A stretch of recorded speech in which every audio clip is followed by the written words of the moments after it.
Welcome to Second Take, the show that focuses on the issues behind the news. Anglo-American Platinum's Mogalakwena platinum mine has gushed 4 billion rand worth of free, unfettered operating cash flow.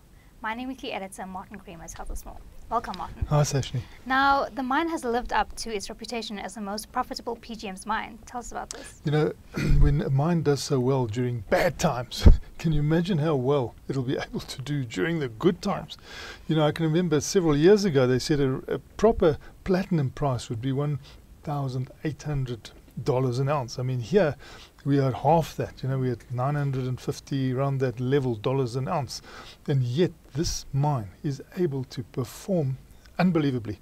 I went out to it about 10 years ago, and at that stage the platinum was being produced for zero, gratis, for nothing, because the other metals in there, what they fetched in the sale of those paid for the whole operation.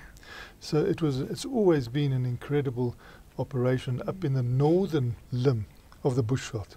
So it's not on the western limb or the eastern limb, it's in the northern limb, and it's proved one heck of an area. And also it's open cast, so that makes it very different to the normal platinum mine, and we can see that they're continually looking at better ways of mining there, so that also helps. Now, Amplats is also excited about modernization, and they have new technologies on the cards. You know, that's what also is good. When things are down, people are still focusing on new technology, because it's almost like spending money on exploration. And we know mines are prepared to spend quite a lot on exploration, and it's fairly high risk. And it's good to see them also prepared to spend money on what is a high risk thing, looking at new technology. And it's great that we get the feedback that the low profile machines, that will mean that people have equipment to actually assist them underground, and they're in a different space.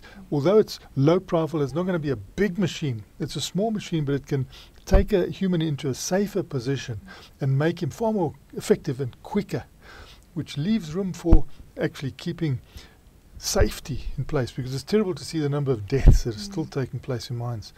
And if mining is going to create all these deaths, you know, you wonder, can they continue to do this? Because the crescendo will grow louder and louder if the deaths don't decline. Now, can you also tell us about China's fuel cell demand and in relation to improving its air quality? You know, I'm really happy about what is coming back out of China, not only through the platinum mining companies, but you are hearing elsewhere that China has this determination, after working a lot on getting rid of its corruption, it is now looking on getting rid of its dirty air. And this is a situation that gives us an opportunity, because fuel cells should be leading, but they've fallen behind through a lack of marketing by South Africa Inc. and by the platinum mining companies, who have been, you know, disturbed by other things. There have been long strikes, there have been all sorts of issues. They haven't been able to get to that marketing that they should do. But slowly they're getting through again, and they seem to have got to the mind of China. China is looking to getting rid of that foul air, because it is devastating in Beijing. That is the worst air in the world. You know, vehicles, trucks that carry commercial goods, they've got to come in at night because they can't come in the day because they're polluting. But if they put fuel cells into that vehicle, they have huge benefits, because they know that these fuel cells can carry those trucks for a range. They can set in the hydrogen infrastructure that's needed, so that, you know, you're doing a route. It's almost like a bus trip. You know where you're going.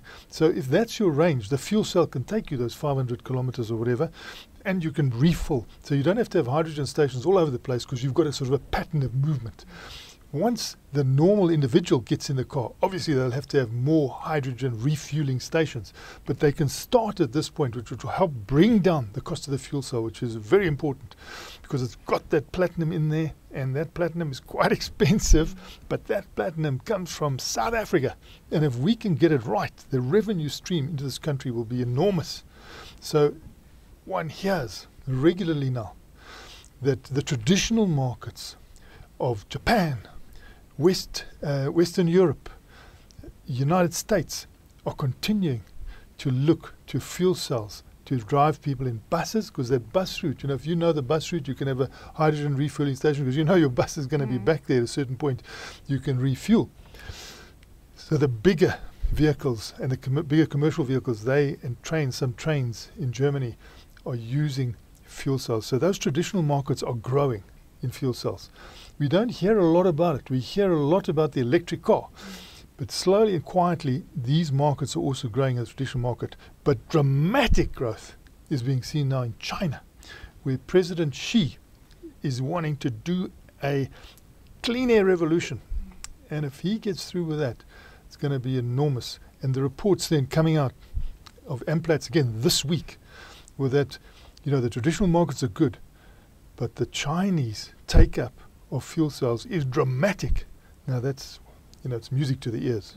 So exciting times ahead. Yeah, very much so. Thanks for speaking with us. It's a great pleasure, Sashnee. That's it for today. Join us again next week for more news and analysis on South Africa's mining industry.